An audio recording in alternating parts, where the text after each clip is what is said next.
my husband again, and he is talking back like he hears my pulse as a drumbeat he remembers. I could call him my ex-husband, but he is the only husband I will ever have, the only man who would marry me when on our first date I told him I thought we were both gay. The only man who loves pink shoes and brings my clothes to shame when I put them on after he has worn them. The ending wasn't pretty, but nothing is when you are trying to live for someone else's idea of what magic is. The first day we talked was like going to confession, exchanging all of our offbeat. I told him about this 1 month of whimsical that ended in empty. His response was she a Trump supporter? I laughed, but day 2, he texted, I'm going to a Trump rally. And I can't explain the fear I felt, but if I could have slashed his tires, I might have. Picturing him at a Trump rally was like picturing him in front of a train. Me, I have always been able to get out of the way. Eric has never been able to get out of the way. People look at him and are immediately speaking Spanish like it's a language he should know. His mixed skin brings so many questions he should not have to answer. My pale femininity gives me a sneaky silence. Sometimes I'm a cushion for feet unaware of their step, but I've never found myself in the way of a train. I asked my husband if he made it out okay, and he said, I'm fine. And I know that tough is tiring. Toughness was created for expiring. I would love to believe that 4-letter word, the dismissal of it all, but I have seen some of the demons he's been dancing with, and there is no better dancer than my husband. I remember the days of 7 a.m. welcome homes. I remember the beating behind his eyes, the stab wound on his stomach, the gun to his head, the broken glasses and empty wallet, the screaming from cars as he would run in those pink shoes.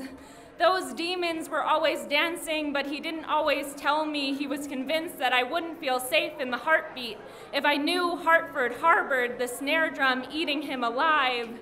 Me, I blend into the city beat. I am swallowed before I am ever seen. My husband has never known that city silence because for some there is a train constantly stalking regardless of what direction you go.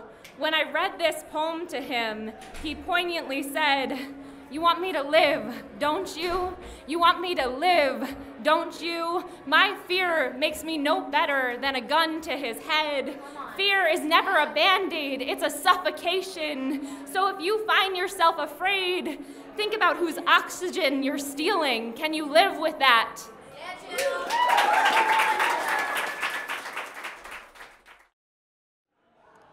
We are laying together naked on my childhood bed, and he traces my stretch marks like highways on a road map. I watch his face intently for any sign of change, any sign of the disgust or disappointment I see when I encounter myself clothesless. He continues tracing them, and I shiver. Lines like mine are not accustomed to being caressed. We're lying together on my couch, and I ask him quietly if he ever imagined he would love someone like me. He's silent, then breathes out the no I am dreading. I understand I am not the woman men are trained to long for, and I take cold comfort in the fact I've won out despite my inadequacies. He continues, saying the first time he met me, he thought I was pretty, but shedding pounds would make me beautiful. He holds my face in his hands, eyes dark with regret. I'm sorry, he says. I didn't know. We are lying together naked on his 4-poster bed. He strokes my hair and tells me how beautiful I am. I hope he cannot read the fear in my eyes. I cannot forget the fact that even he who finds beauty in my flaws at one point wished I was different. I am lying alone on my bed at home, making peace with the lines torn across my belly. He told me once they were scrapbook documentation of the fact the life of a human leaves scars. Fiery seams fade to white on pale skin, proof even the darkest scars heal. He's lying alone on my twin bed at home, reading and waiting for me to finish in the shower. I come to him, wet hair and dripping. My towel drops to the floor, and I stand, begging him silently to see me. He pulls me close, runs his hands over curves and scars alike. You're beautiful, he says. All of you. I I search his eyes for the disgust and disappointment I see when I encounter myself clothesless. I cannot find it. For once, I say, I believe you.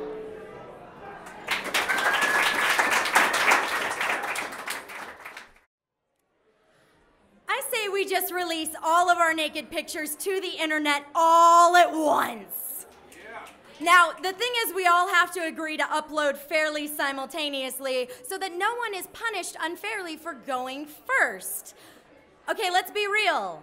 Plenty of people, unfortunately many people, have already been attacked. Their private photographs, videos, texts, and lives being cut out of context and pasted onto our collective consciousness. To make this fair, to make this a non-issue, to make this the kind of feminist world that I would like to live in, we need to step up with the people who have been violated in this way and stand with them butt-ass naked. Okay, let's talk about the victim blaming that goes on around photo leaks. So Martha McCullum of Fox News said, "People, don't put naked pictures of yourself out there. So dumb." Come the fuck on, Martha. Everyone has naked pictures of themselves somewhere. Maybe it's on your computer. Maybe it's on your phone. Maybe it's on your phone and someone else's phone because you like consensual sexting. Maybe you're like me and you hired a professional photographer to do a boudoir shoot in your garden during a year of heavy therapy. Real talk. Everyone should have naked pictures of themselves somewhere. And then we should all put them on the internet together. I want to crash servers with our collectively gorgeous lopsided breasts and balls, our convex bellies full of hope, our legs hairy or smooth or open or closed. I want our wheelchairs and wishes, our majesty and melanin, or whatever the fuck I'm worried about in the mirror.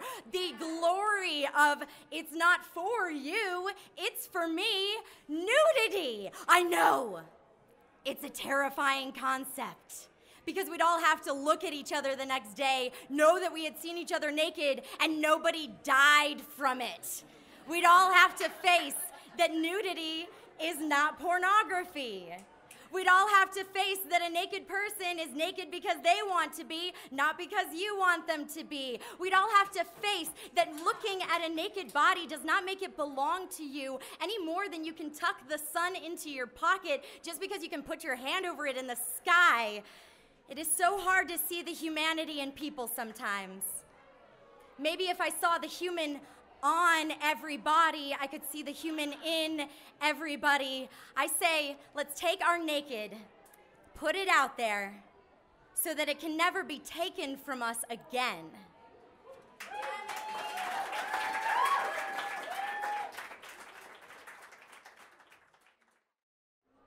This is a poem I haven't written yet. So pay attention, because chances are you'll never see it again, hear it again. And I could already see my friends pulling out their smartphones to take video. Because it's impossible to let go. How could we? When everything is cataloged and backed up on hard drives. At 28, I already have thousands more photos than my parents ever had. We hold on to everything. I think of the cardboard box I found in the attic, half full with my mother's adolescence. And I sat in that sweltering space in the middle of an Arizona summer, thumbing through the numbered pages of a photo album full of the evidence that my mother really was once my age. Numbered pages I flipped back and forth through as if the ritual repetition would by some miracle increase the number of those pages. The color of the past I never knew existed.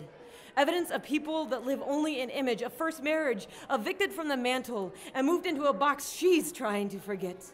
A collection of phantoms burnt into print. Just half a box. Reminding me how fully my mother lived before I ever did.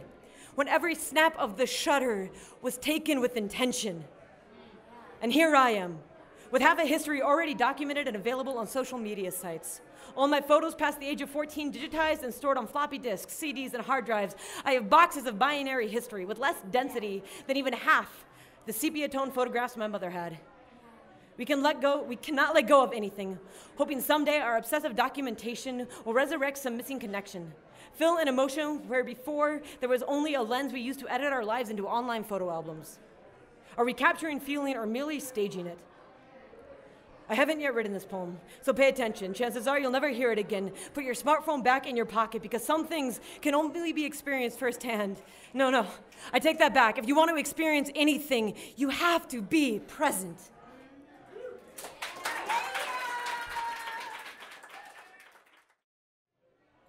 The most important question that could ever be asked is the perfunctory inquisition ranging from 3 to 10 letters depending on how you pose it. A blue bubble illuminating blue light in my dark bedroom. Are you up? Is the defining difference between subject and object. We do such strange things with our phones.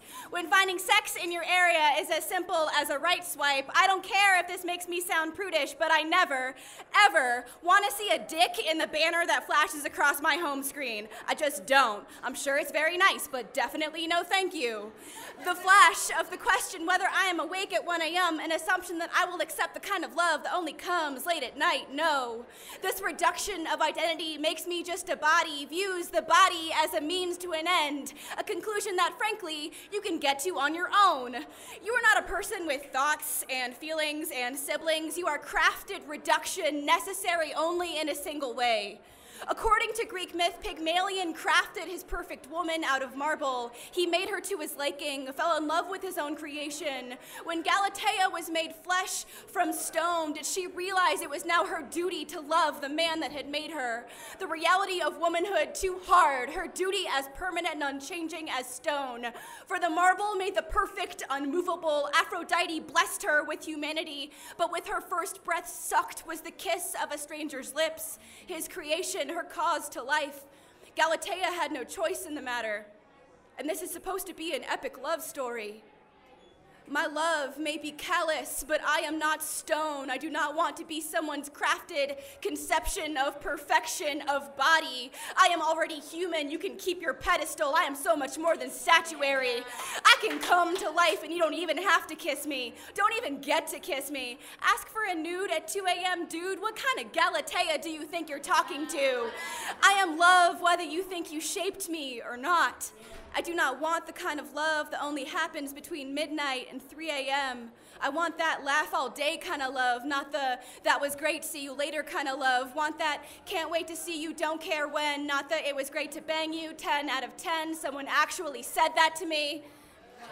This thing is garbage. This thing makes Galatea of us all, a disconnect between cunt and hope, desire for a hairless feminist, a bad bitch you can break. Think that you're woke, boy? You're just a fuck boy. So yes, I am up for more than this bullshit, above the validation of careless fucking. I have no interest in being an accessory to masturbation. I am down to wait for those willing to wait, not down to fuck.